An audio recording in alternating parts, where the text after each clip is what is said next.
lan ngay réagir par rapport ak li nga Bokar wax surtout par rapport ak doxalin bi mu gis ne moom la Pastef am même bu nekkee yow bokkoo Pastef mais allié bu kii nga si Pastef. waaw d'abord defe naa wax na bi muy wax sax nooyiwuma nag wax dëgg yàlla. question nooyiwul j'ai parlé avec conviction. waaw ce que loolu je dis lu ma gëm la. waaw ma ngi doon nooyi su ma nooyiwul woon damay daanu fii. da nga déggoo wax bi de. moom dafa ne moom nooyiwul moom bi nga yow. doon nooyiwul bon j'ai mal entendu ni mu ko waxee. ndax cër bi ma lay jox sooy wax dama lay déglu religieusement. c'est pour ça cela man la bi ngay wax nooyiwuma. man tam dama doon xam nga ki nooyiwul du pipe moom. te damaa yaakaar loolu tamit waa kay dama doon déglu religieusement waa kay moo tax nag xam naa di ma delloo loolu. du effectivement oui merci beaucoup. dama lay wax ni la bu la waxee lii rek mooy rek day attaque. non non du attaqué non dañuy waxtaan dañuy waxtaan dafa bëgg attaqué dañuy wax attaqué wala dama bëgg wax rek ni la nous étions là su ma nee nous étions là mooy avant ñuy jël pouvoir bi nous sommes là et nous allons continuer à être là li tax ma wax la loolu xam nga boo toogee di laaj diggante Sonko ak Macky Sall lan moo tax ñu doon waxante ay kàddu ku wedd laajal Khalifa Sall waxante ay kàddu noonu waaw loolu de waaw ku wedd laa wax laajal Khalifa Sall ku weddi laajal Karim Meïssa Wade ci mig mag la doon xëy suba ba ngoon pour réduire l'opposition à sa plus petite à sa plus simple expression ba ñëpp xam nit moom ku jàkkaarloog moom xamal ni da ngay mooy loolu xam nga li ma neex ci Ousmane Sonko dafa assumer li mu doon étant opposant jàkkaarloog moom xam fi mu jëm moom mu jaral ko liyam qu'on le veuille ou pas. loolu luy reconnaître. waaw waa kay reconnaître nañ ko loolu. waa kay luy reconnaître moo leen. gis nga nag yàlla nañu yàlla musal ci njiit bu ragal moo tax fit boobu nekk ci moom. yee googu mu yee sénégalais ak sénégalaises yi ci lu bari moo tax nit ñi ànd ak moom. kooku benn la ci. kan moo ragal ma même rek. kan moo ragaloon kooku benn la ci. non da nga ni kooku benn la ci.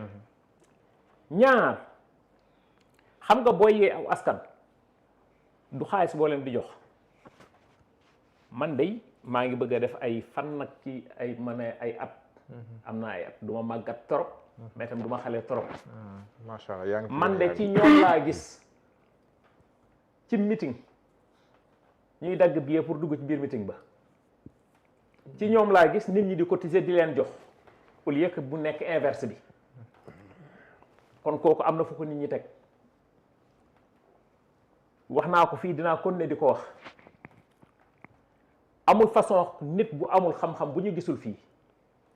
amul façon vision bu ñu waxul ni vision bi nangam ak nangam bii mais le courage politique wax dëgg yàlla daf ko imposer ci débat sphère politique bi mu réussir ko Bira wax na ko léegi tàmbalee ci plus fort reste ba jël réew mi kon kooku am na nattukaay boo xam ne natt nañ ko kooku mooy benn mu wax léegi Macky Sall def post Facebook reetaan sax tëj nañ ci nit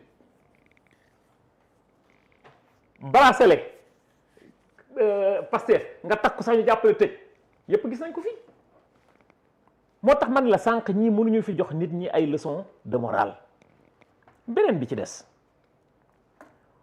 concernant mu ne biñ ko téyee la mu wax policiers yi keroog biñ ko tëree julli ji li mu waxante policiers yi waaye léegi damay laaj rek benn mbir yow justice waxu la ni kii bu mu génn këram nga dem assiégé ko ni ko doo génn loolu ci lu mu bokk moom kay na war a wax ba mu waxee li mu policiers yi waxante pour xam nga lan laa ci téye li mu ni yéen vous êtes des fonctionnaires seen liggéey ngeen di def ëllëg ñun ñooy dajawaat fii ci mbedd mi. un ordre manifestement illégal vous n'êtes pas tenu de le suivre. merci beaucoup. quel est le problème yow nit jóge fii di dem aéroport benn jour rek ñun la doo dem aéroport rek ngay yuuxu sama rakk ji sama mag ji xaw ma lan kii ñu téye ko juróom fukki fan ak juróom ñu téye ko këram injustement di ko doo génn ci lu mu tegu ci dara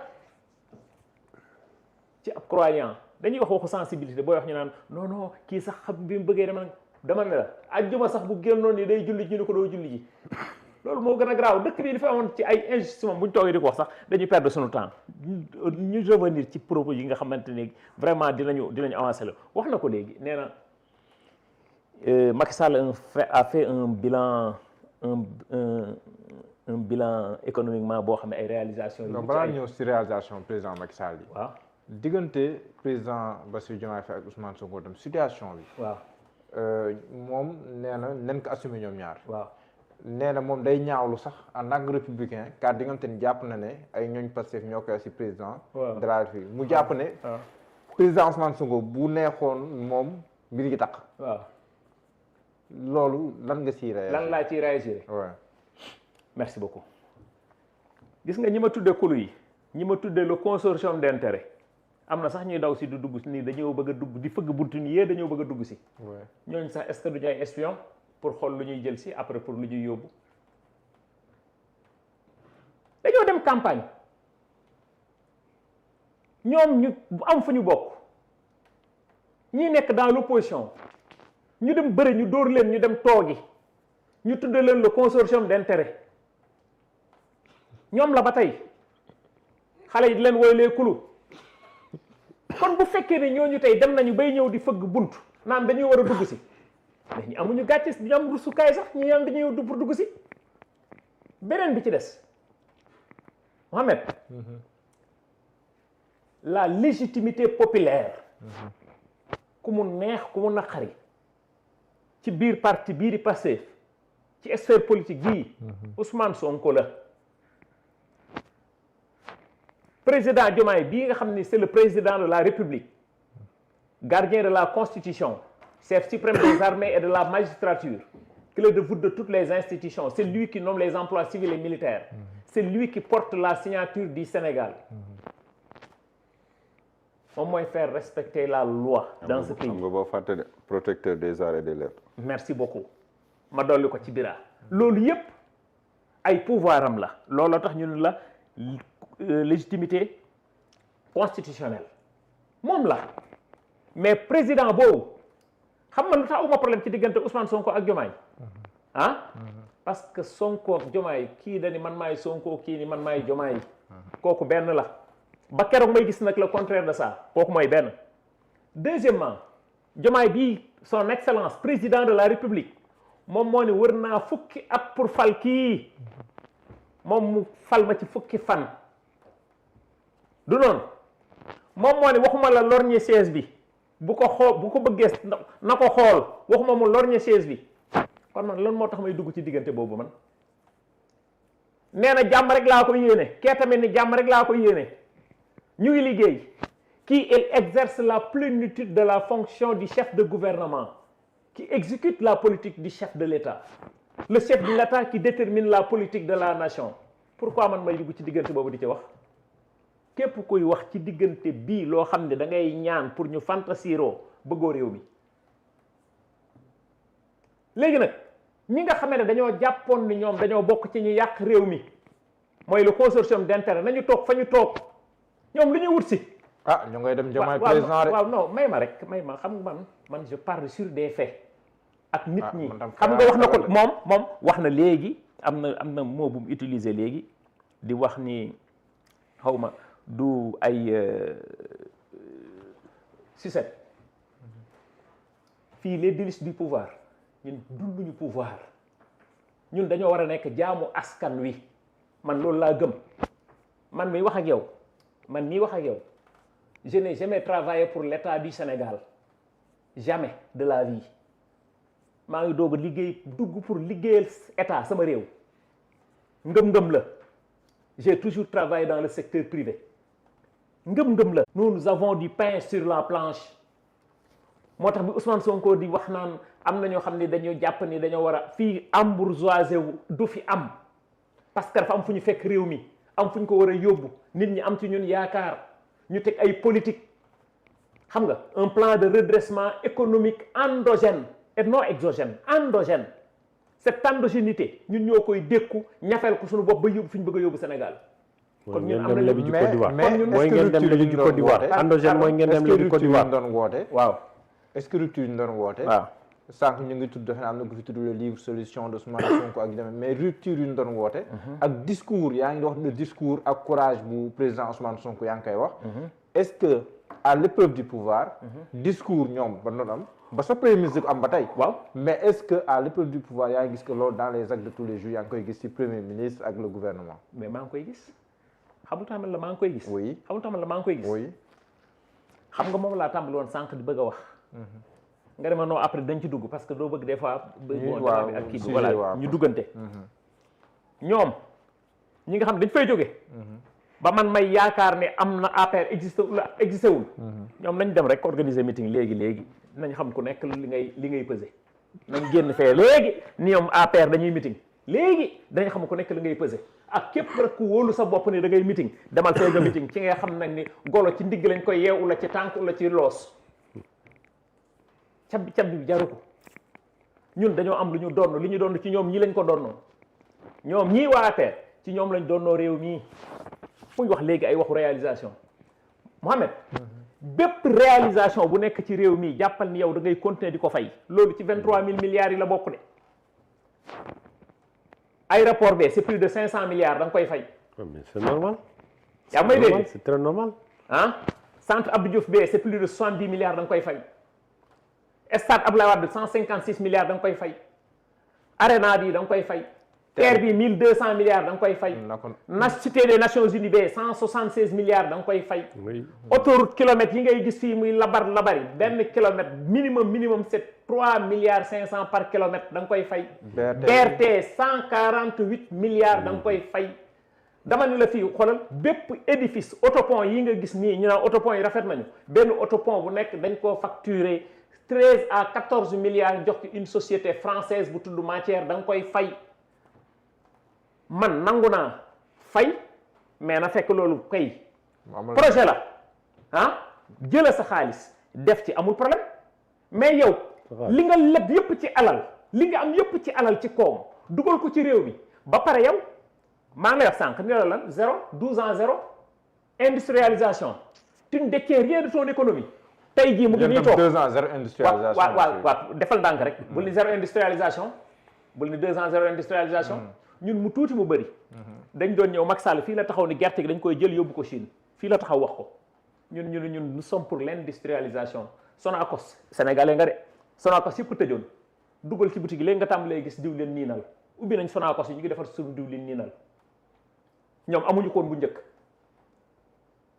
engrais doon nañu ko woon defar fii dañoo tëjoon seen Chine engrais mu ngi jël ñu ko tàmbalee di jox nit ñi suñu géej 5 ans nga joxe ko ci 10 milliards. c'est accord de pêche yi. accord de pêche yi nanguwaat nga sa géej. c'est ça la souveraineté. c'est ça la souveraineté. tey jii tu ne détiens rien de ton économie mu ngi nii toog en 12 ans na ma wax en 12 ans qu'est-ce qu'ils ont industrialisé dans ce pays? Zéro, je dis zéro avec un grand Z. Tous les contrats xam nga lan nga ci signé modèle de contrat de partage. xam nga ci lan 10% ca nga yem 14 sociétés d'exploitation dans ce pays doonoon sox sax ci conseil d'administration yi 14 sociétés d'exploitation am na ñoo xam ne sax 10% yi nga ci am da nga koo renoncer te ci kanam dinañ ñëw ci affaire rapport ci kanam dinañ ñëw ci rapport IGE bi foofu la loxo di daje gémmiñ fii ñu warul wax rek fi ne ñooy toog fii tey ji naan dañuy yor tey dañuy ŋaamu tey ji di wax démb fi la ñu fekk tey fi lañu fekk te suba dinañ mën a bind histoire te incha allah rabi avant may ñëwaat sa plateau bii. livre bi ma waroon a bind. da nga nekk di bind téere. waaw dama koy génne bind lu leer. téere bi si lan la. sur les ressources du Sénégal. si loolu ngay bind téere. le Sénégal le pays des 5G. sur une situation géographique géopolitique géophysique géostratégique et géologique. je parle que sur les mines le pétrole le gaz et les infrastructures. loo xam ne kenn du ko dindi. c'est ma mémoire ça avec 24 ans de carrière il est temps que ma bind li ma dund man par rapport à notre exploitation que ça soit surtout sur le secteur minier loolu mooy dëgg kon tey jii ñun bu ñu toogee ci réew moo xamante ne tey loolu la ñu ne tandem bii moo fi ne Diomaye ni man maay Sonko moom mooy man kii ni man maay moom lu tax ma ciy wax du ma ci wax. ba keroog may gis nag le sens contraire. assemblée nag Ousmane Sonko nee na. ku nekk mën na am doxalinam si wàllum politique. waaw ku nekk mën na am doxalinam. waaw après. waaw mu teg ci ni. waxal mu teg si naan dañuy añandoo ko reerandoo. nii lan maa ngi liggéey. mais loolu côté état la mais côté politique divergence am na. waaw man yow yaa jàpp divergence am man jàpp ma ko man doo ma wax loolu lu ma bëggul wax lu ma bëggul wax du ma ko wax. Je suis responsable et j'assume. Je ne suis pas un commentateur politique. Je suis un acteur politique et je l'assume à 200%. foog naa dégg naa yaakaar naa du ma wax ci loolu. non président dafa am ñett yoo xam ne dama koy ngàlloo saa su nekk. mooy paaka kenn du ko jiitu ci mbaram. beneen bi ñun la buy taw kenn du fa beere. beneen bi man ñu ne la ku am kilifa doo gàggantikoo ci mbedd. non mais Samba. bu waxatil kilifa parti la Pastef président Ousmane Sonko lu mu wax. direction bii la ñuy jël. par rapport ak Diomaye président ak yu demee noonu. waaw mardi waxal lu mu wax de waxal lu mu wax de. non li mu wax kay ñëpp dégg nañ ko. waaw lu mu wax mardi bi stop. le président de la république jàpp ne moom mooy président wu Diomaye président ba tey génne benn note bi jël le contre-pied du président du parti Pastef loolu soxla nañu si ñaar. loolu c'est clair note bi lan la ci wax. ça après. non wax bureau politique bi aussi defaat beneen communiqué. lu mu ci wax note bi lu mu ci wax. dénk restructuration bi Aminata Touré. sur la supervision. sous la supervision de qui? Sous la conduite éclairée du Premier ministre. waaw mais du Premier ministre Ousmane Sonko nii leen ko bindee. sous la conduite éclairée du Premier ministre. du Premier ministre Ousmane Sonko il parle de politique. non doucement rek. non dafa naa bàyyi ma. waxal après nga kii. waxal après nga gis ne que bureau politique bu Pastef daf leen communiqué. pour battre en brèche li nga xam te ni moom la président def politiquement. wax ne que déjà ñoom ki ñu jël tabbu ko. war a mën a loolu noonu ñoom bokkuñu valeur bokkuñu ay principe wax ne président Diomaye sax moom amul les qualités prérogatives pour mën a jël pour leeral la foofu waaw pour leeral la foofu loolu c'est apparent lu leer pour leer la foofu li ma la wax fii moom laa lay waxaat léegi waaw xam nga da nga wax sa wax yow jël say propos teg non man kay dama la porté rek dama ne la man bële waxuma sama xalaat man Samba Tall Sarr oui je ne suis pas un commentateur politique je suis un acteur politique et je l'assume mani la diggante Ousmane Sonko ak Diomaye la ñuy waxante la ñuy defante la ñuy doxalee duma ci wax ba keroog man may am lisibilité xam nga lenn rek laay dénk te loolu laay dénk bépp sénégalais ak sénégalaise boo xam ne yaa ngi ci diggante boobu mooy que ni ñoom ñaar tant que ñu ngi nekk di liggéey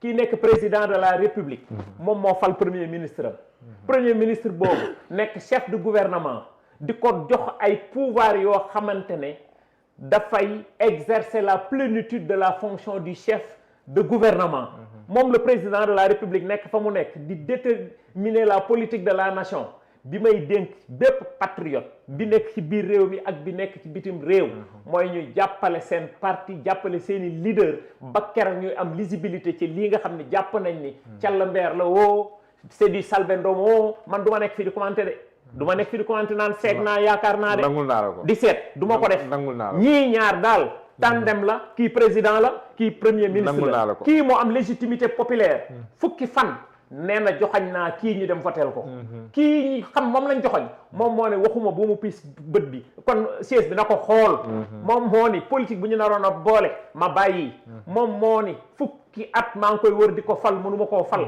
kooku pourquoi aman ma ci wax loo xam dafay ñagasal seen diggante man daal am na lu may rus am lu may jom am nga ñaga salde nga ñaga salde nga ni dégg waxuma la nga ñaga salde Bira waaw dëgg rek laa wax chef de cabinet président Diomaye jàpp na li président Diomaye di def yëpp pour njëriñu Pastef la preuve fu mu dem sax ci réew mi dina aménager benn temps bu ndaw pour rencontrer les responsables